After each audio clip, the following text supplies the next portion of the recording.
Amma əslində belə deyil. Yəni həmin mikrob antibiotikin təsirindən belə deyək, öz əlamətlərini, yəni öz fəaliyyətini dəyişir. Antibiotik zəhərdir.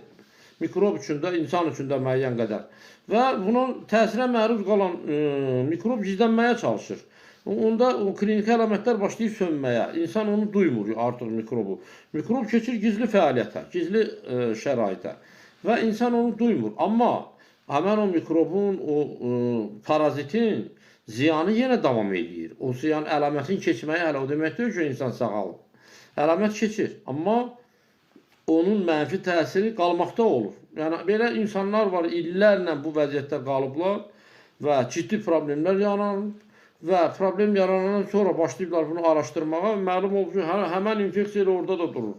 Yəni 3 il bundan qabaq içdiyi 5 dənə tabletka ilə məsələ həll olunmayıb əslində.